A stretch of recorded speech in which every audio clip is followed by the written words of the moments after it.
The rain arrived early, a gray veil that turned the highway's sodium lights into smudges of amber on wet glass.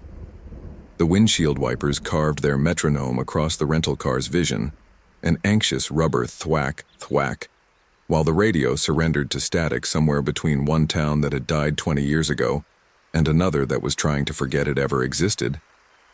By the time I saw the hotel's sign, its neon had bled into the low clouds like a wound that refused to close. I killed the engine and listened to the rain land in different languages, hollow on the hood, bright on the chrome, drumming on the roof like fingers tapping from above. The building stooped at the end of a gravel loop, 3 stories of weary brick hacked out of a nicer century.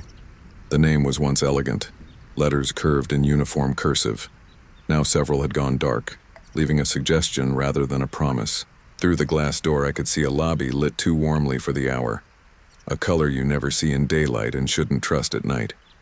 I told myself it was simply a bed for a few hours, a break from hydroplane thoughts and roadside coffee that tasted like old pennies, a stopover, an intermission between where I'd been and where I was supposed to arrive. Inside, the bell at the desk chimed when I touched the counter with my damp sleeve. The clerk materialized from a back office, a man about my age with a face that had learned to fold itself into polite compatibility. He wore an old-fashioned vest, a tie that tried too hard, and a name tag that had surrendered to many namings, edges chewed, plastic clouded. "Good evening," he said, as though we were both guests in the idea of evening. "Room for one," I said, fishing for my wallet. The lobby smelled faintly of lemon polish and something stewed for too long, an odor that hinted at kitchens, pipes, the wet throat of a building that breathes people in and out but never exhales completely. He typed deliberately, not because the computer was slow, I realized, but because he'd taught himself to move at this hotel's pace. "We have," he started, paused, glanced to his left as if the wallpaper might offer counsel, 3 rooms on the 2nd floor. But given the weather, I'd recommend the corner, quieter. "Sure," I said. "Corner sounds good." His smile was grateful, as if I'd spared him a complicated negotiation. The printer coughed my registration. He rotated the form toward me, tapped a box no one ever reads. In the reflection of the monitor, I saw us framed inside an old ritual, the lonely traveler arriving near midnight, the clerk who was really an officiant. A transaction that felt like a vow. "Any other guests tonight?" I asked, signing. He hesitated, then shrugged, calibrating honesty. "A few. A pair on the 3rd floor, a salesman who keeps strange hours, and a long-term reservation." The last phrase had the shape of a habit. He slid me a key card that had been wiped too many times. "Elevators to your right, but the stairs are quicker when there's rain. The elevator likes to think about it." I thanked him, hoisted my bag, and walked the corridor into a hush that wasn't quite silence. Some buildings have a way of filling absence with the residue of other people's presence. A cough swallowed by an old vent, the thud of a suitcase from far away, a television's laugh track trying to find an audience.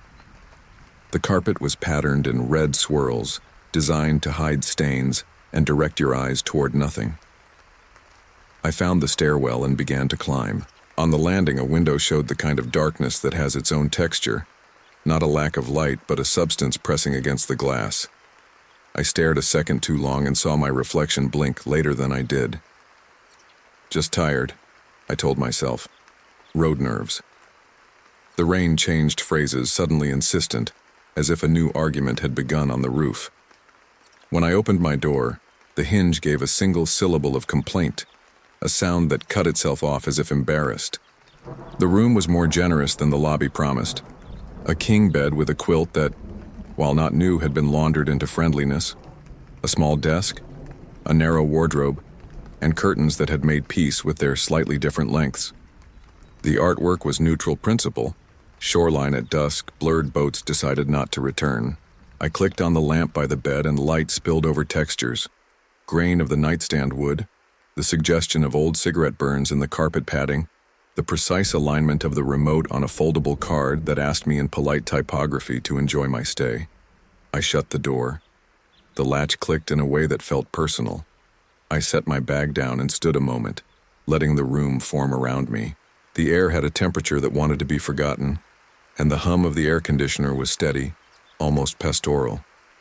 I sat on the bed, and the mattress accepted my weight like a conversation partner finally willing to hear me out. I took off my shoes, placed them by the wall in a habit organized by no one but me, and let my body measure the distance between exhaustion and repose. Then the bathroom light came on. I hadn't touched the switch. There was no motion sensor I could see. The door stood half open, and a beam of stark whiteness, those unforgiving bulbs hotels reserve for self-judgment, split the cozy lamplight I had chosen. The mirror caught the bed, the curtains, the geometry of the room, but not me because I sat just outside its frame. The fan wheezed to life with the bathroom's own weather, dry and insistent. The sound was wrong for the quiet I'd negotiated with the evening. I stayed still because that is what you do before you decide to be afraid. Part of the brain goes to work with labels. Draft, short, bad wiring, old building with a mind of its own. Another part counts time until the explanation arrives on its own. 5 seconds passed, then 15. The bathroom fan announced that it cared about nothing but turning air over itself. A drop of water fell in the sink and sounded larger than it should. I stood, crossed the carpet. My reflection arrived in the mirror like someone walking into a scene already staged. Damp hair, road sunglasses imprint, the suspicion that sleep would try to bargain. I flicked the switch down and back up. The light stayed on as if it hadn't been asked a question. Another drop fell in the basin.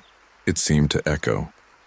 I opened the vanity cabinet, found nothing but a spare toilet paper roll that leaned into the corner as though it had been placed there for a very specific person. I pressed the circular button on the fan. It clicked but refused to obey. I tried the wall switch again. Then the light surrendered, the fan exhaled a last impatient note, and the mirror returned the room to the amber I'd chosen. The fan's silence felt like a stare had been withdrawn. I listened. The building continued its private conversations, water migrating through pipes, a distant elevator rethinking its path, a door closing with argument 2 floors away. I told myself the wiring was old, a jittering relay that hiccuped during storms. I returned to the bed and sat, a little nearer the phone than before. The room and I resumed our truce. The television remained a black painting. I didn't want its noise. I wanted the rain's grammar to settle inside the double panes and describe a night I could sleep through. I pulled back the curtain and looked down at the gravel loop. My car made a modest silhouette under a street lamp that was trying its best. Across the street, a long building whose windows once advertised offices now showed nothing. A billboard faced the highway, blank as if it had been erased rather than never written. The world looked paused. I released the curtain and it swung back with the slow dignity of a stage prop returning to position. There was a second pillow in the wardrobe. I opened the door to fetch it and found, in addition to the pillow, a wire hanger with a dry cleaner's paper sleeve folded over it, the kind that normally says, "We hearts our customers," or lists the day's specials in blue ink. This one didn't have hearts or specials. It had handwriting, a slanted script in pencil that had pressed hard enough to bruise the paper. Room 214. I glanced down at my keycard envelope. 216. Not me.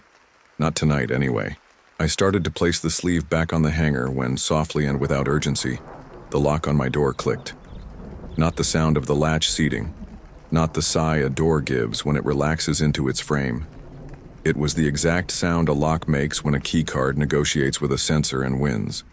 A small, satisfied mechanical chirp, followed by the active, intent click of a mechanism accepting permission. The handle did not turn. The door did not open. But something negotiated with the door, and the door agreed. I froze. The wardrobe door remained open, a wooden mouth mid-sentence. The room arranged itself around the new fact. I waited for a knock that didn't come. The silence before and after a small sound can be louder than the sound itself. I stepped toward the door and paused with my hand short of the peephole. All I could think about was the angle of my eye at that aperture, the way an eye can be made into a target. Instead, I leaned toward the seam between door and frame. I could smell the rain in the hallway, the way it comes indoors on people's coats, an odor of asphalt and air that remembers leaves. On my side of the door, the room held the scent of lemon polish and machine-cool air. Between them was a thin continent of wood and metal and whatever passed for hospitality at this hour. "Hello?" I said, pitched low, not a challenge and not a plea, just the word people use to keep being people. No answer. The hallway in my imagination was empty, carpet red and patient, exit signs glowing with an optimism they rarely get to fulfill. I set my palm against the door. It was neither warm nor cold, but newly awake, the way a forehead feels when someone is thinking hard on the other side of it. The lock clicked again. Not a misfire, not the deadbolt settling. The same accepting sound, as if the door had renewed its contract. I watched the handle, waited for that millimeter of movement that means everything. It didn't turn. A draft passed the edge of the door, a brief thread of cool air that made the curtain near the window shift, just a little, as though the room had taken a small, involuntary breath.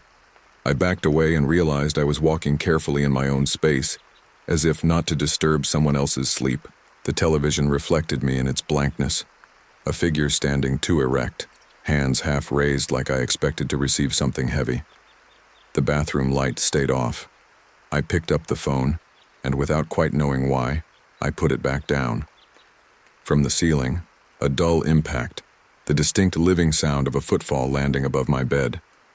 Then another, 5 feet away. Then 2 quick steps returning to the original place, as if whoever or whatever was upstairs had forgotten its keys and changed its mind midway through a room. The plaster didn't rattle.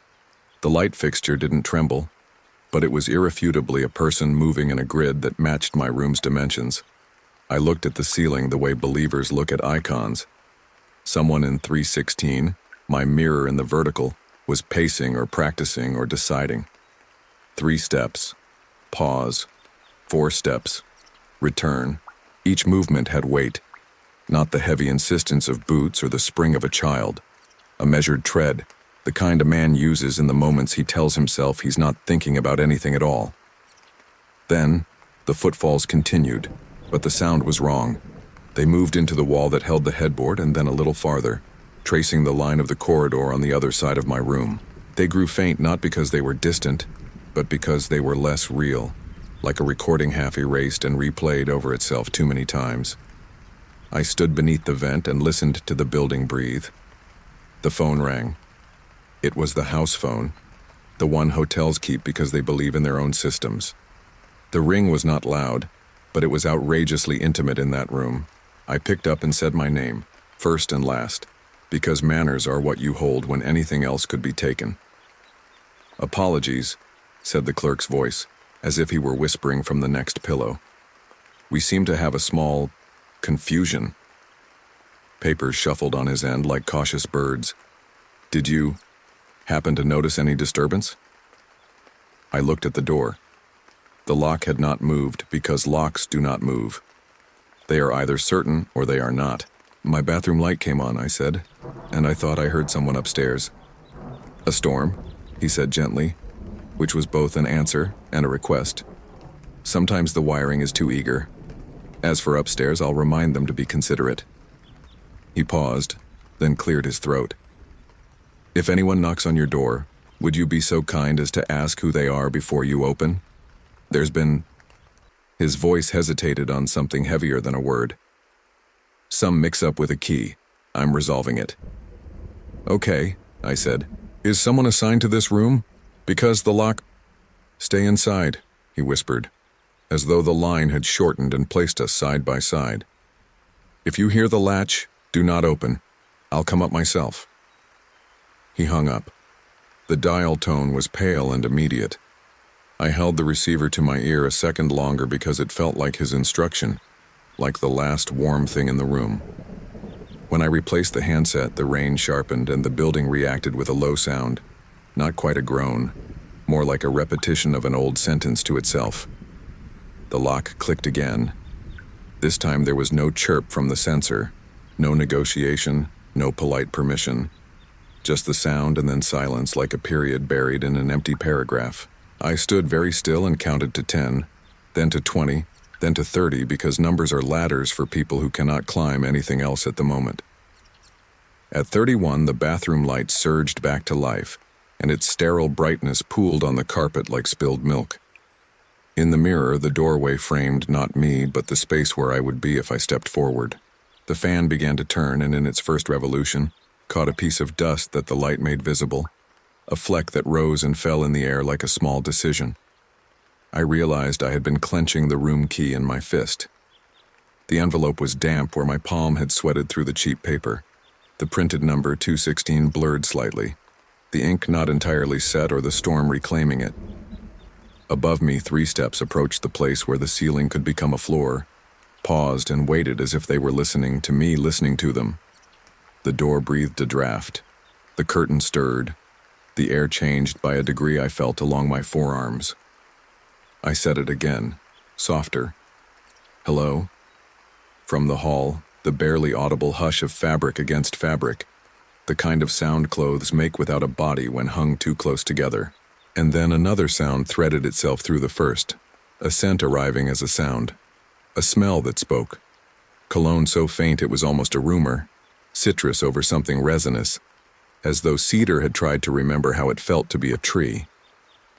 I set my hand on the doorknob. It was cold with the honesty of metal.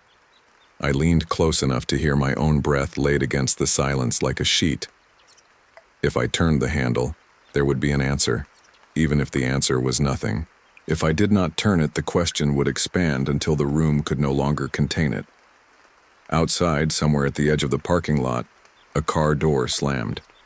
The sound traveled through the building and returned thinner, a postcard version of itself. The elevator coughed to life and then changed its mind. The phone stayed mute. The rain made sentences that included my name without using it. I took a breath. The doorknob didn't turn under my hand. It didn't have to. From the other side, so close it could have been inside the keyhole, a voice whispered something I couldn't understand, a sibilant knot of words in a language that may have been mine before I learned the one I speak now. I bent closer. "What?" The whisper stopped. In the gap it left, the bathroom fan confessed its steady spin, and the footfalls above receded 3 measured paces. A draft marbled the room's air once more, tented the curtains an inch, then let them fall back into their patient folds. The lock did not click. That, somehow, was worse. And in the mirror beyond the bathroom, in that slab of bright white where a person would be expected to stand, something shifted not like a figure but like the idea of a figure deciding where to stand. It was only the gradient on the glass, I told myself. Only the breathing of an old building. Only fatigue redrawing the borders of things I believed were certain. The fan hummed. The rain named the windows. The corridor absorbed whatever had been in it without protest. If I opened the door now, what would I confirm? If I didn't, what had I invited to remain?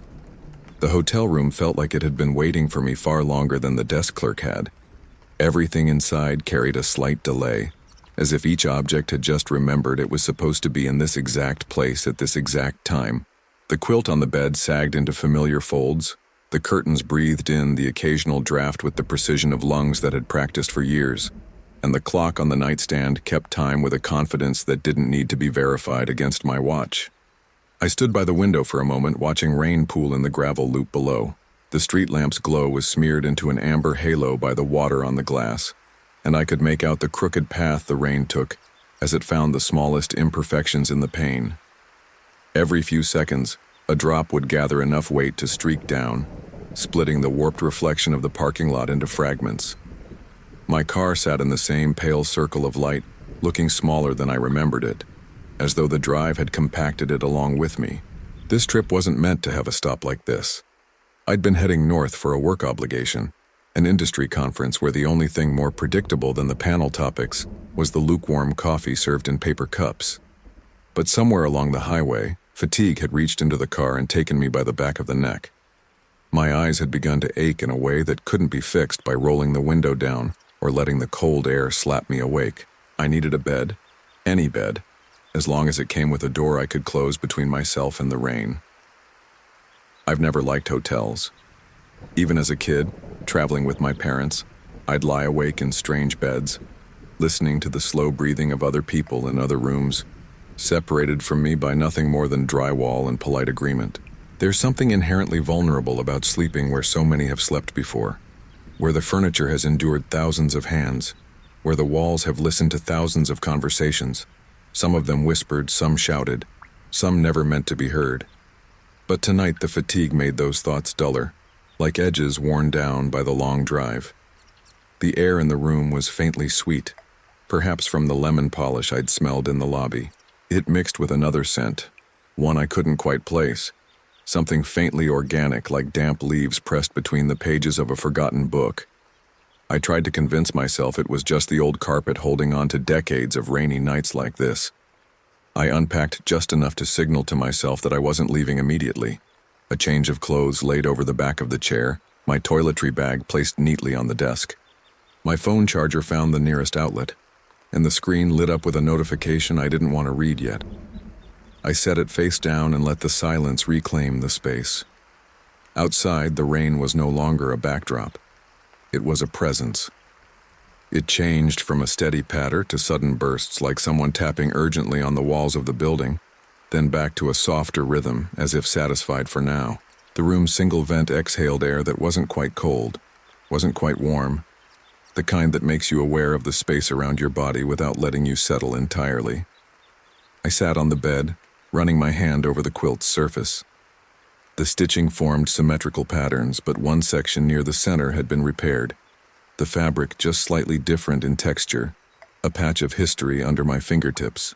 I wondered who had torn it, and how long ago, and whether anyone else had traced that same imperfection before me. The desk chair creaked when I tried it, the kind of creak that sounds like a question. I left it turned slightly toward the window, not directly facing it, but not entirely turned away either. My bag remained half-zipped, as though I hadn't yet committed to fully arriving. The bathroom was small but clean, its mirror the same kind I'd seen in dozens of other hotels. Too large, too direct, a perfect frame for examining all the exhaustion you carry with you. The tiles underfoot were cold, the kind that never seem to hold warmth no matter how many showers have filled the room with steam. The light switch felt unusually stiff when I pressed it, the click loud enough to echo faintly off the walls. I splashed water on my face, and the sound of the faucet filled the space briefly before being absorbed by the hum of the vent. Looking at myself in that mirror, I thought about how many faces it had reflected, how many eyes had met their own gaze here under this same harsh light. The thought was almost comforting, almost communal, until I remembered the bathroom light's earlier, uninvited performance. Back in the bedroom, the quilt seemed to have shifted slightly, though I told myself it was just the way I'd sat on it earlier. I lay back for a moment, staring at the ceiling. The texture up there was uneven, tiny ridges and shadows forming patterns that my mind tried to organize into shapes. For a second, I thought I saw the faint outline of something like a handprint, too stretched, too distorted to be real. But the longer I looked, the more it dissolved back into harmless plaster. It was then, lying in that half-light, that I became aware of the faintest sound. Not the rain, not the vent. Something softer, intermittent, like the sound of someone shifting their weight on a bed far away, a slow settling of springs and fabric. I held my breath, listening. It came again, not quite rhythmic, just enough to remind me I wasn't the only person in this building. I turned toward the window, watching the rain distort the outside world. The parking lot had grown darker, the single street lamp now struggling against the thickening mist. In its halo of light, for just a moment I thought I saw movement, a shadow that passed behind the glow, too fast to identify. My first instinct was to press closer to the glass to try to follow it, but the thought of having my face lit by the room's warm light against the darkness outside stopped me. I stayed back, hidden, letting my eyes adjust to the darkness without giving myself away. That's when I realized I was holding my breath again. The quiet in the room wasn't truly quiet anymore. It had taken on a quality I could feel in my bones, the kind that hums underneath the skin, subtle but undeniable. The rain outside still played its shifting rhythms, but now it sounded more distant, as if the walls had thickened or something else had moved closer, filling the space where the sound had been. I sat up on the bed, the quilt rustling beneath me in a way that felt too loud. My eyes scanned the room, desk, chair, wardrobe, the slight gap in the curtains, and I couldn't shake the sense that something had rearranged itself without permission. It wasn't the obvious kind of change, like a moved object or an open drawer. It was subtler, as if the angles were wrong, as if the furniture had shifted just a fraction while my eyes were elsewhere. The air had a different scent now, too. The lemon polish was still there, but underneath it was something faintly metallic, like the smell left on your hands after touching coins. I told myself it was probably the plumbing, some old pipes sweating in the walls. Still, I found my gaze drawn toward the bathroom door standing just ajar, its interior swallowed in shadow. I thought about turning on the television, not to watch, but just to fill the space with another voice. Yet even as the idea crossed my mind, it felt wrong, like inviting something into the room that might answer in ways I didn't expect. The sound came again, soft but deliberate, a faint creak from above, almost directly over my head. It was slower this time, a single footstep, then nothing. I looked up at the ceiling, tracing the line of the noise in my mind. The room above was supposed to be just like mine. I pictured its layout, the bed's position, the same wardrobe, the same desk. Whoever was up there had stepped to a point directly above where I now sat. Another creak followed, but this one didn't fade. Instead, it was joined by another and another, forming a slow, steady pattern of movement. Whoever it was, they were pacing, but the rhythm was odd, uneven, like someone changing direction halfway through a step. My chest tightened as I realized the sound wasn't muffled in the way footsteps usually are through a floor. It was sharper, closer, as if the barrier between my ceiling and their floor had thinned. I got up, moving slowly toward the window, more to put distance between myself and the bathroom than to actually look outside. The curtains resisted slightly, sticking together from some invisible moisture, and when I parted them, the parking lot lay empty under its single lamp. My car sat where I'd left it. The rain was softer now, a misting drizzle, yet the asphalt gleamed as though it had been freshly polished. The shadow I thought I'd seen earlier wasn't there anymore, but as I scanned the edge of the lot, my eyes caught on something else. One of the ground floor windows across the way was open just a fraction, and behind it, in the dimness, I thought I saw movement. Too slow to be casual, too smooth to be entirely human. The shape receded before I could be sure it had been there at all. A sudden sound from behind me made me spin. It wasn't loud, just a soft shift in the room's weight, the kind of noise a person makes when leaning back in a chair. The desk chair now faced the bed. I was almost certain I'd left it angled toward the window earlier. My throat was dry, but I forced a laugh under my breath, the kind of laugh meant to convince myself as much as the room that nothing was wrong.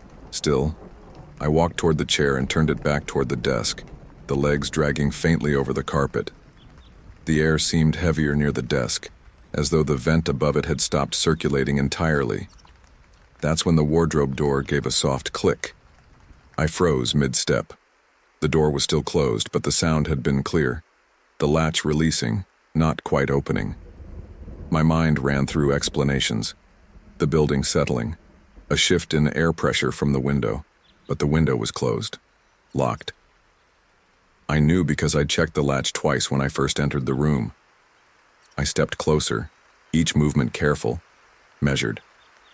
My hand hovered near the wardrobe's handle, the metal cool and smooth under my fingertips. I thought about pulling it open quickly, tearing away whatever anticipation was building in my chest, but some instinct held me back. Instead, I crouched slightly, leaning my ear toward the seam between the doors. Inside, it was silent.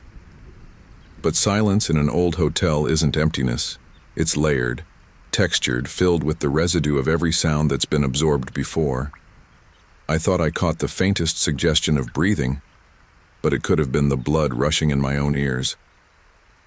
When I straightened, the room felt different again. It wasn't that anything had moved, at least, not that I could see. It was that the space between the objects felt altered, as though the geometry had shifted by some invisible hand. The shadow seemed deeper, and the lamplight on the nightstand didn't quite reach as far as it had before. I took a step back toward the bed, my eyes fixed on the wardrobe. My heel caught slightly on the carpet, and when I glanced down, I noticed the quilt was no longer smooth. A single shallow depression marked the far side of the bed, the exact shape and size of where a person might have been sitting just moments ago. I didn't move closer. I didn't need to. The sight was enough to send a thin thread of cold down my spine. Above me, the pacing resumed, but this time, it didn't stay above. The sound moved toward the corner of the ceiling nearest the wardrobe, then stopped. A moment later, a faint tapping began. Not sharp, not insistent, just slow, deliberate, like fingertips brushing against plaster. The scent in the air shifted again, the metallic note stronger now, mingled with something faintly sweet, almost floral. It was wrong in a way I couldn't articulate. The sweetness out of place, like perfume sprayed in a room that hadn't been opened in years. I stood perfectly still, my ears straining, my heart beating in a rhythm that didn't match the slow tapping above. Somewhere in the hall, a door closed softly, followed by the sound of footsteps moving away. But even as they faded, I couldn't shake the feeling that something, or someone, had decided to stay. And the worst part was the growing certainty that whatever it wasn't interested in leaving.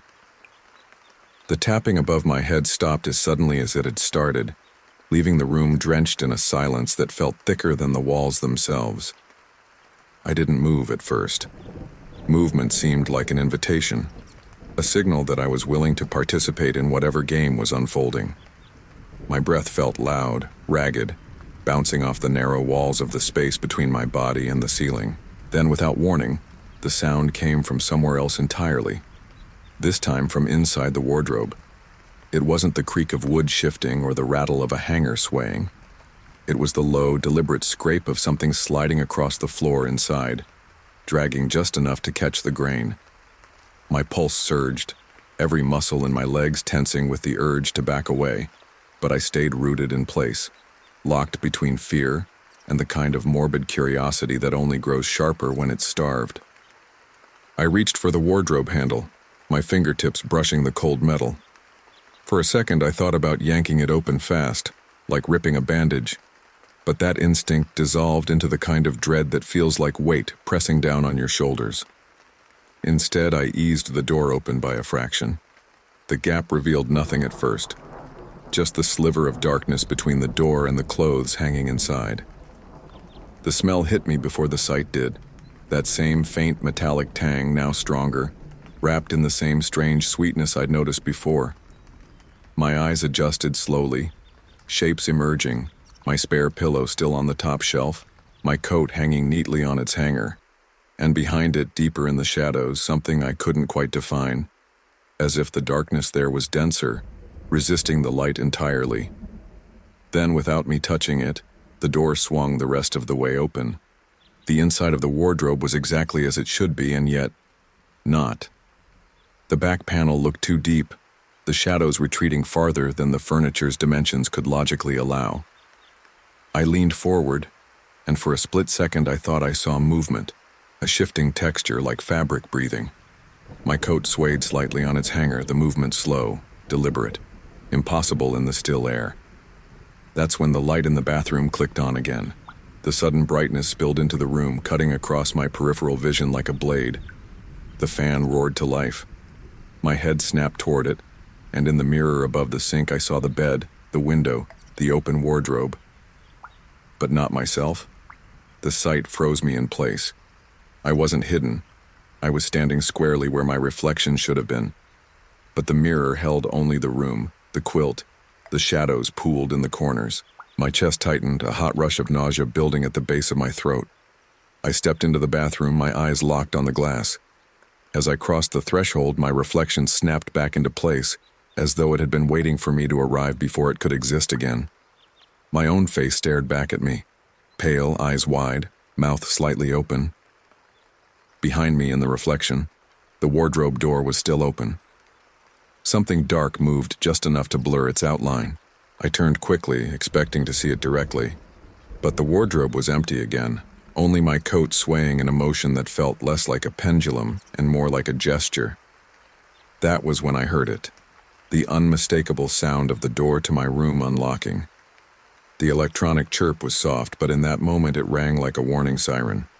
My head whipped toward it, my feet moving instinctively back into the main room. The handle pressed down slowly, as if whoever was on the other side wanted to make as little noise as possible. I backed toward the far wall, my eyes locked on the narrowing gap between door and frame. It opened just enough for me to see the hallway beyond, a strip of patterned carpet, the glow of the exit sign painting the air in faint red. But there was no one there.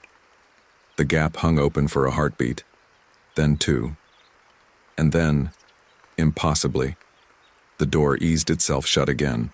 I was already moving before it latched, my hands fumbling for the security bolt. I shoved it into place and stood there, forehead pressed against the cool wood, listening. No footsteps retreated, no voices called out. The hall beyond was silent, or so silent that whatever was there had chosen to make no sound at all. That's when the pacing above me started again, but faster now, more urgent. It circled once, twice, then stopped directly over my bed. The silence that followed was unbearable. I could feel it pressing down, an invisible weight lowering itself closer and closer. My body knew before my mind could process it. Something wasn't just above me. It was leaning in. And then, from the vent above the desk, a voice whispered, not in words I could understand, but in a cadence that carried the unmistakable rhythm of language. It was low, breathy, and so close it bypassed my ears entirely, settling deep in my chest. The bolt on the door rattled.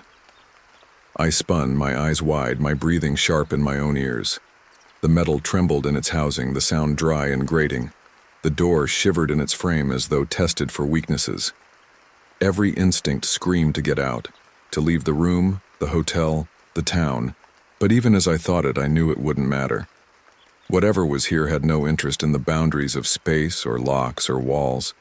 The thing in the wardrobe, the absence in the mirror, the voice from the vent. They weren't separate events. They were threads of the same design, tightening now, pulling me into the center. The rattling stopped. For a moment I thought it was over. Then the bathroom light clicked off, plunging that half of the room into shadow. The fan died, the sudden silence deafening. I was still staring toward the darkened doorway when something passed in front of it, a shape blacker than the dark behind it, tall enough to almost scrape the frame. It didn't move like a person.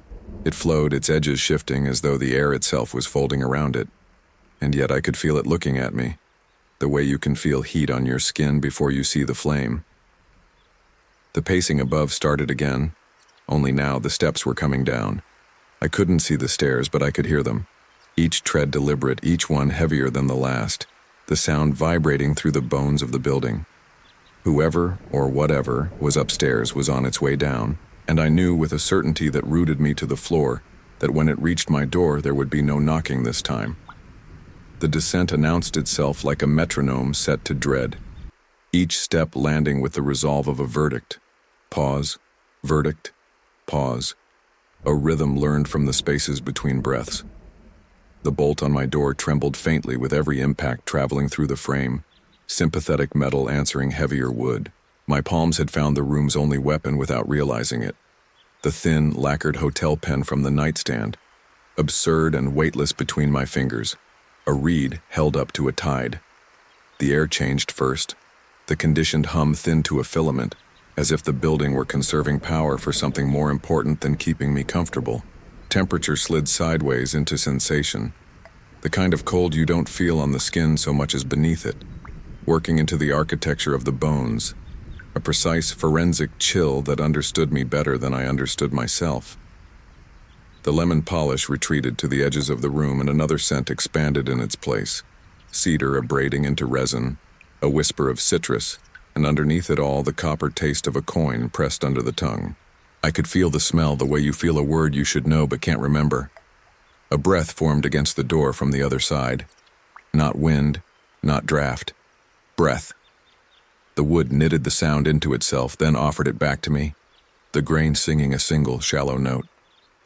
I didn't speak. Language felt like a fragile object in my mouth, and whatever was listening had never needed it. The bathroom light flared on again, hot and merciless, blasting the room into a split scene. My half amber and yielding, that half clinically white. In the mirror, the bed and desk and wardrobe stood in their rehearsed positions. I did not. The vacancy where I should have been had depth now, a negative space like a doorway into brightness that wasn't for me. Dust spun in the fan's first revolution, and the glass held it like a constellation trying to remember its shape. The staircase stopped. The corridor absorbed the pause, stretching it, brightening the exit signs red until it bled through the crack at the threshold and painted a thin vein across the carpet. The handle lowered a fraction, not a turn, a promise of turning. The bolt held. The mechanism behind it clicked very softly, a finger testing a sleeping throat. Then nothing. The waiting was its own sound. I stepped backward once, and something brushed the back of my calf. My body flinched before my mind supplied the memory. The desk chair, which I had angled toward the desk which someone, no, not someone, not in any way I recognized, had turned toward the bed earlier. I glanced down. The chair faced me now. It had rolled the smallest possible distance forward, its casters embedded in the carpet's pattern as if they'd been there for years. From inside the vent above the desk came a thread of whispering, the same cadence as before but closer, as though the voice had learned how the ductwork mapped to my nerves. The words were shaped without consonants, an exhaled grammar. My name was not in them, and still I heard it, the way a shoreline hears a tide as meaning. My throat tightened until swallowing felt like pushing a stone uphill. The bolt clicked by itself, not back, deeper, a settling, final, as if something on the other side had placed its palm against the door in exactly the right place and convinced the metal to believe in gravity differently. The handle descended the rest of the way with patient intent. This time, the bolt did not rattle. It thought about compromise. I watched the door lean a millimeter inward. Stay inside. The clerk's whisper resurrected itself in my ear from earlier, thin as filament. It didn't sound like advice anymore. It sounded like a description of what could not be helped. I took another step back, half into the bathroom's light. The mirror ignored me decisively. The glowing room on its plane remained an exhibit without a subject, a diagram of a habitat missing the animal that explained it. A drop of water fell from nowhere into the sink, rang like metal on porcelain, and did not splash. Above, a final footfall located itself directly over the threshold of my door, as if the room upstairs had aligned its entrance with mine to the screw. The sound did not stop. It pressed through. There should have been joists and drywall and consequence between us. There was only intention. The wardrobe door sighed as if moved by someone trying not to be heard. My coat swayed again. A polite nod turned curious. From the top shelf, the spare pillow eased forward until its corner projected into light like a hand rounding a corner first. The wire hanger clicked against the rod, a little bell cupped in velvet. I could see the paper sleeve, the one penciled with Room 214, tremble as if breath touched it from the backside of the wood. The door yielded a fraction more. The chain that should have been there wasn't. I had never set it because there was no chain, only the bolt. The gap opened just wide enough to draft a line of colder air across my shins. It was precise, inquisitive, the way a doctor's pen light explores the inside of a mouth. "Who's there?" I asked, and the question broke on my teeth. It left my body as steam leaves a kettle, formed but only for a moment, then gone into a noise floor. Something answered by not answering. The corridor's silence reordered itself around an absence the exact size of a human being. The exit sign's red shifted, thinning then thickening as if filtered through a figure that wouldn't consent to be seen. The patterned carpet beyond the threshold depressed in a shape I could not see but could not deny. An indentation that traveled from left to right, paused, traveled back. The door, still only slightly open, breathed with it. Behind me, the television chirped. Not on, never on, but a tiny electronic bleat from inside itself, as though a signal had approached the set and splayed its fingers on the glass. The black screen reflected the white of the bathroom and the warmer amber at my back and a third color I could not name, a darkness with a sheen. The phone rang once, a single pulse. When I grabbed the receiver, the line offered me only the hush of an empty ocean. I kept it to my ear because the shape of it felt like a handle on reality. In that hush, another sound assembled. Linen shifting against linen very slowly, then tugging against a weight not making it. The bed behind me exhaled a quarter inch, the quilt tightening into a new landscape of small hills. I turned. The far side of the mattress, the side with the faint depression I had seen earlier, declined again by the depth of a breath settling into a body that had decided to be heavier. The quilt rose and smoothed itself around nothing. The pillow took on the shallow bowl a skull makes, which is somehow more intimate than any handprint. Fabric ticked. My own pillow responded like a tide answering a moon it could not locate.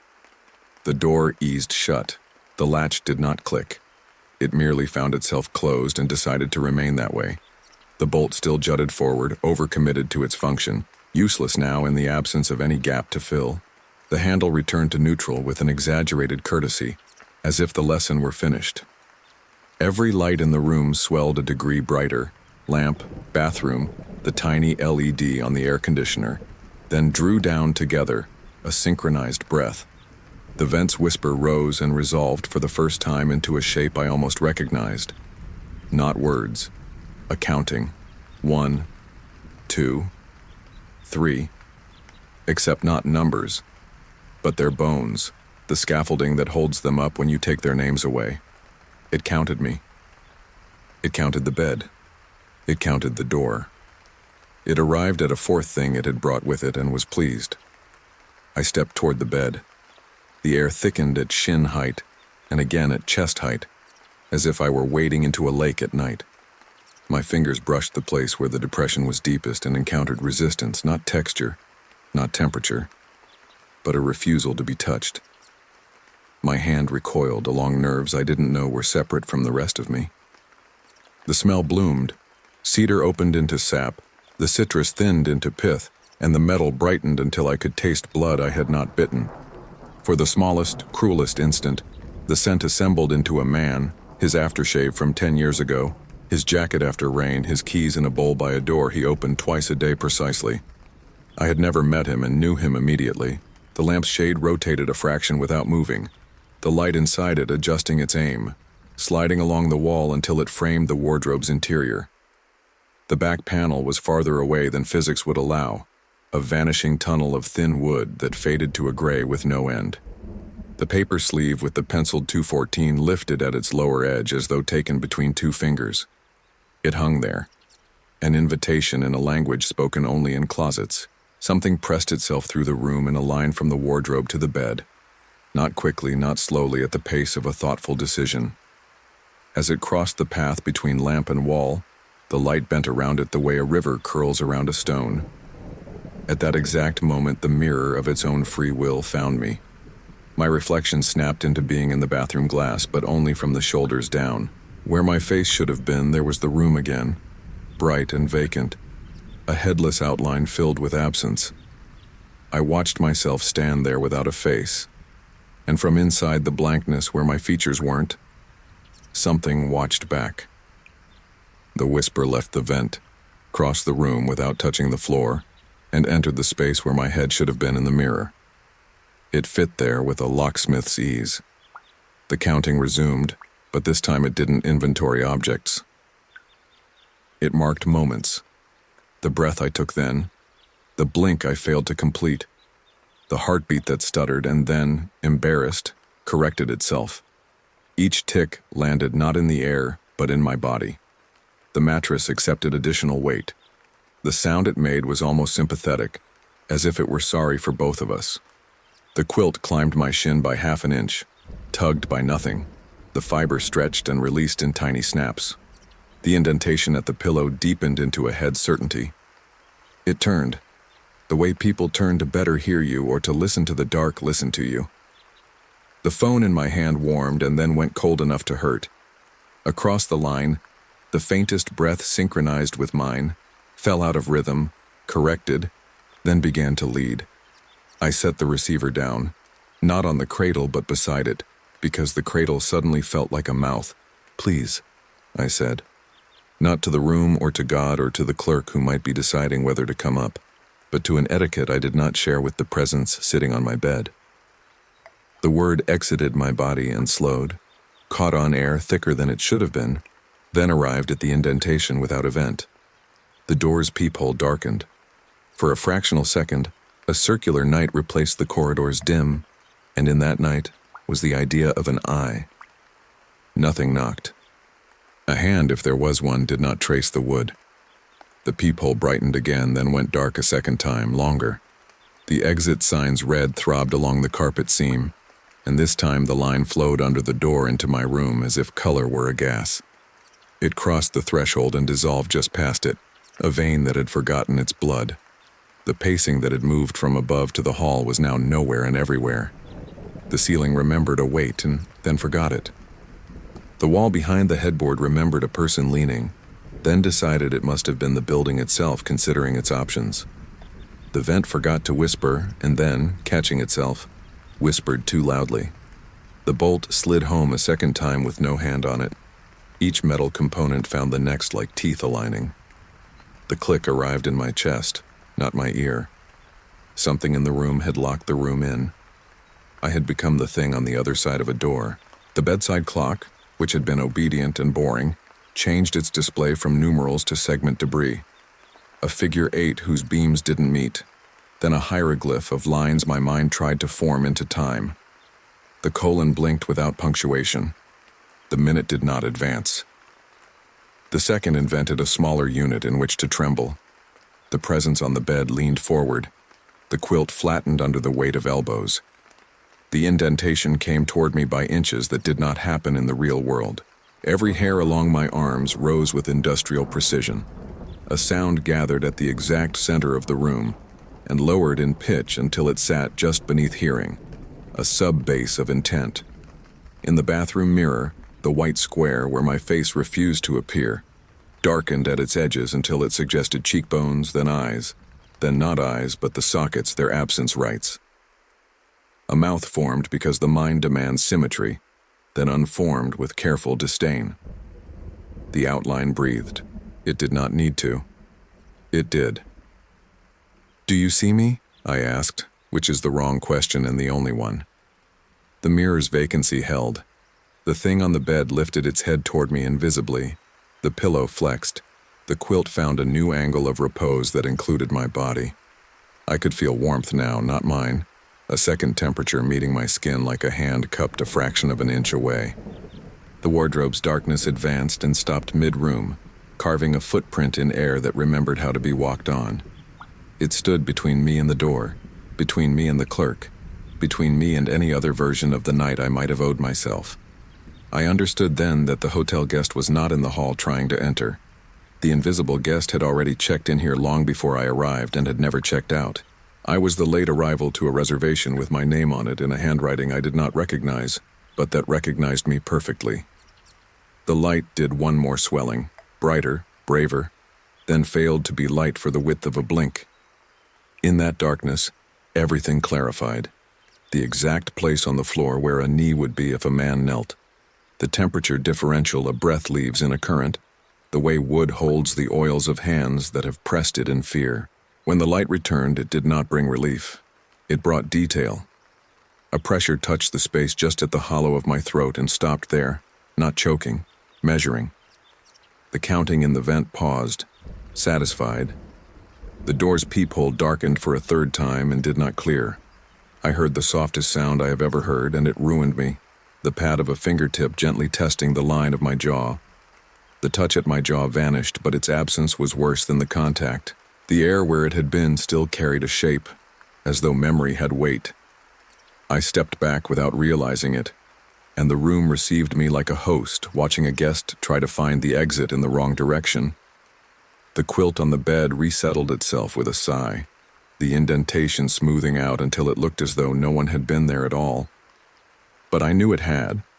The mirror in the bathroom still refused me entirely. The blankness where my head should be was darker now, as if the light in the glass had turned inward, revealing a depth that shouldn't exist. My chest rose and fell in a pace I couldn't slow, and I could hear my breathing in the room's corners, returning to me with the faint echo of a voice I didn't own. The wardrobe door creaked just enough to announce that it was closing, but when I turned toward it, it was already sealed. The latch seated neatly. My coat hung motionless. The penciled paper sleeve, room 214, was gone. The hanger it had been draped over was bare, swinging slightly as if something unseen had just walked out carrying it. The door to my room was closed again, bolt engaged, but now the peephole glowed with a faint, steady red. The exit sign outside didn't shine that brightly. I stepped closer, peering through the glass, and saw nothing. Not darkness, not the hallway. Nothing. A perfect, obliterating black that felt less like absence and more like an object pressed against the other side. From somewhere deep inside the wall, a knock came. Not from the hallway, not from above or below, inside. 3 deliberate taps, slow, patient, then silence. I held my breath, waiting for a fourth, but it never came. Instead, the knock's echo traveled under my feet, through the floorboards, into the mattress. The bed frame gave the faintest groan. I took another step back and felt the carpet dip beneath my heel. It wasn't uneven before. My foot sank as though into a shallow footprint, fresh, warm. I shifted my weight off it and the fibers rose again, springing back into place as if they'd been pressed for only seconds. The vent exhaled once more, but this time there was no whisper, no counting, just a drawn-out sigh, the sound of someone satisfied to be exactly where they wanted. The lamp flickered, not like a bulb struggling, but like a signal, an intentional blink. Once, pause, twice, pause, and a long final flutter that left the room just a shade dimmer than before. My eyes adjusted to it, but it felt wrong, as though the light had been adjusted to see me better, not to help me see. Somewhere in the distance I heard the elevator begin its descent, the cables humming faintly through the bones of the building. The sound stopped on my floor. The doors didn't ding. They just slid open with a sound that was too slow, too careful. I waited for footsteps, but the hallway beyond my door stayed silent. And then, through the gap beneath the door, I saw it. The faintest shadow stretching into my room, thin at first, then widening. Not sharp like a person's, but blurred, feathered, as though whatever cast it wasn't entirely solid. It reached across the carpet toward the bed, stopped just short, then retreated. The air grew warmer, almost imperceptibly, the way a room feels after someone's been standing too close for too long. My skin prickled at the sensation of being watched from multiple angles at once. I turned in a slow circle, every corner of the room exactly as it had been, yet wrong in a way I couldn't name. The phone rang again, once, twice, and I snatched the receiver up before the third. "Did they come?" The clerk's voice was barely audible, so quiet I wasn't sure if the phone was even working. "Who?" I asked, my voice cracking. "The one who has the other key." I froze. "There is no other key. You said—" The line went dead before I could finish. When I set the phone down, the bolt on my door disengaged by itself. The sound was soft, polite, but it vibrated in my chest. The handle didn't turn, the door didn't open. It just waited. I stood there for what felt like minutes, listening for any sign of movement in the hall. But the silence stayed perfect. When I finally worked up the courage to peek through the peephole, there was nothing. Just the corridor, empty and still. But when I pulled away from the glass, the red glow from the peephole bled across my vision like an afterimage, painting the entire room in a faint, pulsing haze. I blinked to clear it, and when my sight returned, I realized the mirror in the bathroom was no longer blank. It showed me, standing exactly where I was. But I wasn't alone. In the reflection over my left shoulder, the air warped. The distortion had the shape of a person, but no details, just a shimmer, like heat rising from asphalt. It leaned toward me slowly, steadily, until where its mouth might be was almost touching my ear. I spun around. The room behind me was empty. When I looked back at the mirror, the shape was gone, but my reflection was still leaning forward, ear tilted toward something I couldn't see.